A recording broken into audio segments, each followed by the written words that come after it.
यहाँ क्यों आई हैं? मैंने आज मेरी पहली रसोई बनाई है। पहली रसोई? ये तो नई बहू का अधिकार होता है, और आपको नई बहू के रूप में किसी ने भी यहाँ स्वीकार नहीं किया है। मुझे कोई अधिकार नहीं चाहिए। मैंने बस पहली बार सारा खाना खुद बनाया था। शुरुआत तो आप ही ने कराई थी, इसलिए मैं आपके लिए लाई हूं।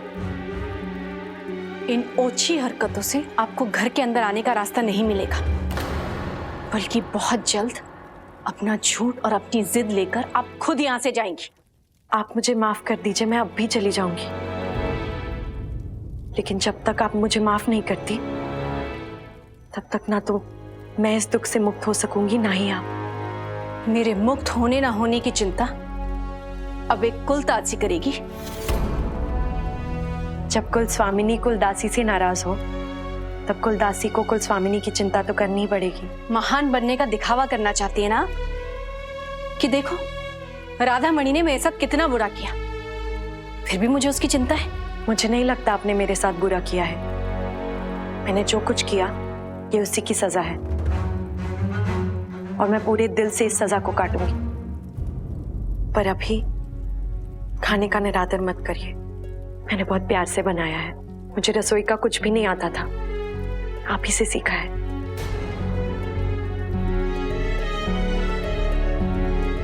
एक और चख लीजिए। जब तक आप नहीं चखेंगी, तब तक मैं भी नहीं खाऊंगी।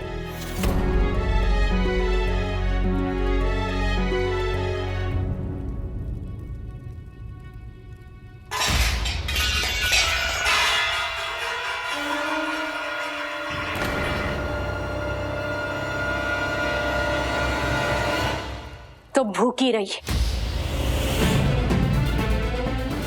नहीं चाहिए कुछ भी, ना आपकी चिंता, ना आपकी क्षमा याचना।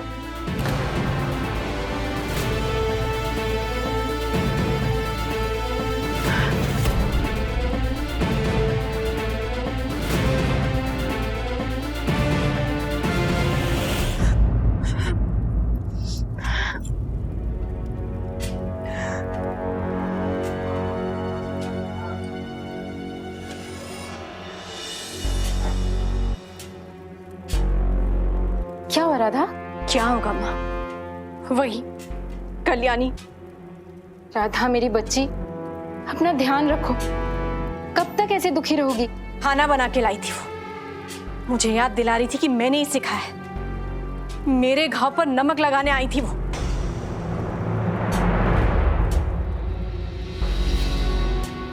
कैसे माँ, कोई इतना बेशरम कैसे हो सकता है? ऊपर से कह रही थी कि माफ कर दोगे तो अभी चली जाऊंगी। उस कल्याणी ने पहले ही तुम्हें कम नुकसान पहुंचाया है? मनहूसियत है वो। बोल दो माफ किया और जाने दो उसे। नहीं माँ, नहीं। जितना दुख उन्होंने मुझे पहुंचाया है, उतना ही दुख उन्हें भी होना चाहिए। जितना अपमान उन्होंने मेरा किया है, उतना ही अपमान उनका भी होना चाहिए।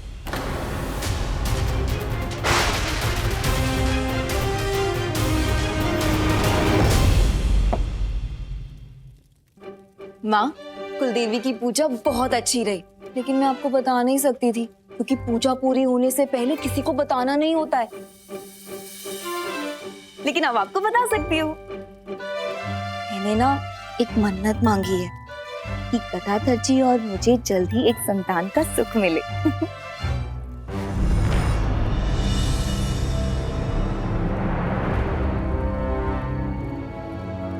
और आपको पता है, पंडित जी ने मुझे कहा तथास्तु। जैसे ऋषि मुनि आशीर्वाद देते थे ना पहले पहले, बिल्कुल वैसा ही। आप भी आशीर्वाद दीजिए ना। मेरा आशीर्वाद तुम दोनों के साथ हमेशा है। लेकिन माँ, ये सब क्या हो गया? दादा और राजकुमारी कल्याणी का विवाह हो चुका है और उन्होंने किसी को बताना भी जरूरी नहीं समझा। और हमें शादी में बुलाया भी नहीं।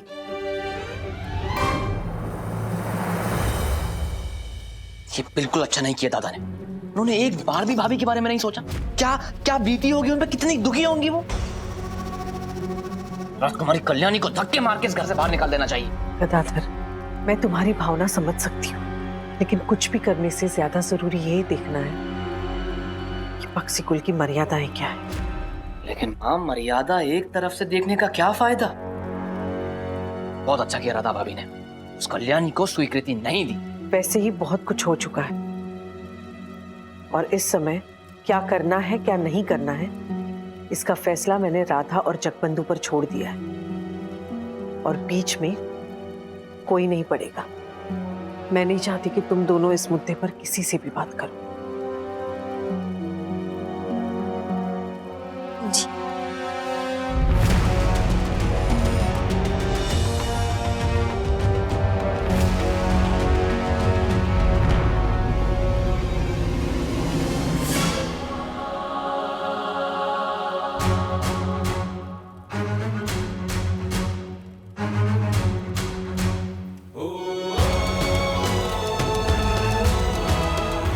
मैं आपको घर के काम श्रृंगार करना सिखाऊंगी, आप मुझे योद्धा बनना सिखाएंगी।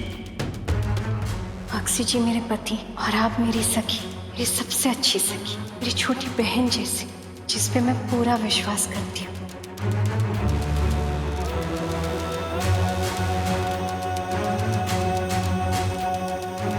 मुझे खुशी तो इस बात की है कि आपने अपने आप को इस परिवार का हिस्सा मान लिया।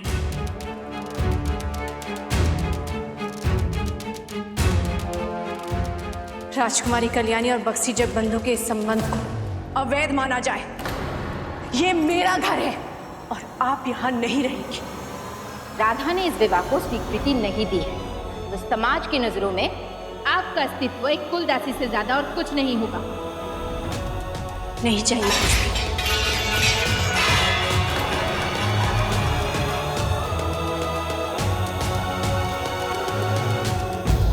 अब आप ही बताइए बॉक्सी जी कि मेरी क्या गलती है। मैंने इन पे विश्वास करके इनसे विवाह किया। अब इनकी पहली बेबी मुझे कोई अधिकार नहीं देना चाहती और ये भी उसके दबाव में मुझे कोई अधिकार नहीं दे रहे। मुझे घर से बाहर कर दिया। आज्ञा, इसके पति ने खेत में एक झोपड़ा बना रखा है और उसे वहीं रख दिया है। अब आप ही न्याय करिए बॉक्सी जी, आप भी मुझे मेरा अधिकार दिलाइए। अगर वचन दिया है तो पूरा करना तुम्हारा धर्म है। आज्ञा, उस वक्त परिस्थिति ऐसी थी तो मैंने वचन दे दिया था, लेकिन अब मेरी पहली पत्नी नहीं मान रही है।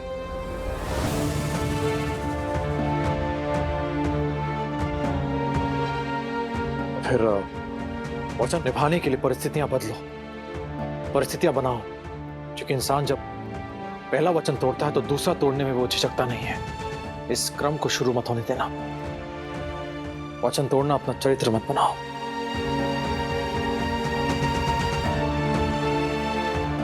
अगर आपको यह अधिकार ना मिले तो कचहरी में वापस जरूर आइएगा।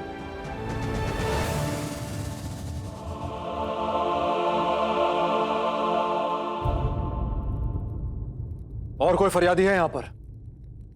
मैं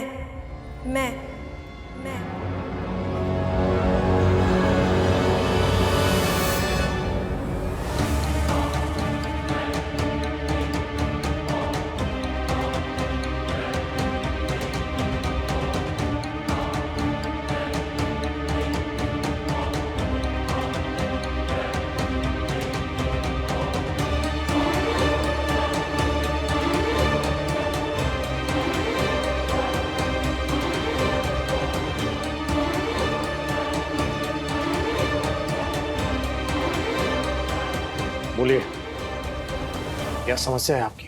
मैं जानना चाहती हूँ कि एक कुलदासी का अधिकार क्या है, उसकी जिम्मेदारियां क्या होती है।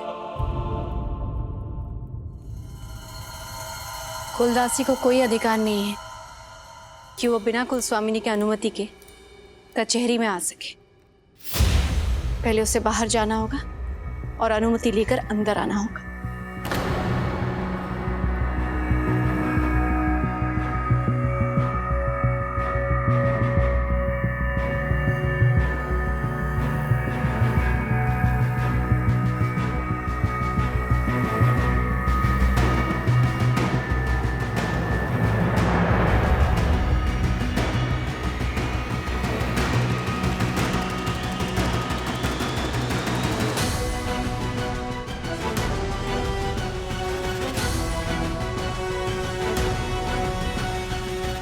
कुलदासी रोडंग की कुलस्वामिनी से अनुमति चाहती हूँ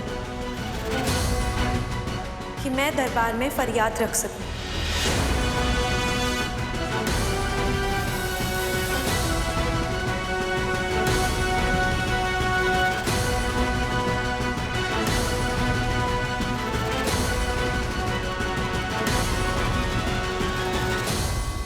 एक कुलदासी जानना चाहती है कि उसके अधिकार क्या है, उसके कर्तव्य क्या है।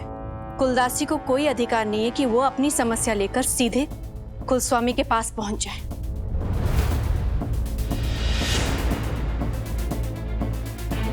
उसकी जो भी समस्या है उसके लिए वो कुलस्वामिनी पर ही आश्रित है। आज की अवज्ञा के लिए कुलदासी की कोई भी फरियाद नहीं सुनी जाएगी।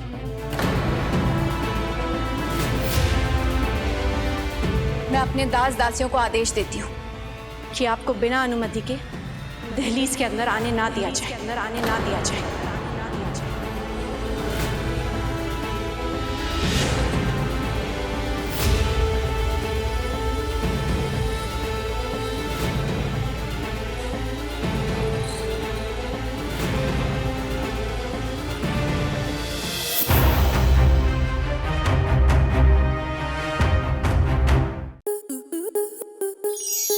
स्टार प्लस के ऐसे ही और बेहतरीन लम्हे देखने के लिए सब्सक्राइब करें हमारे YouTube चैनल को।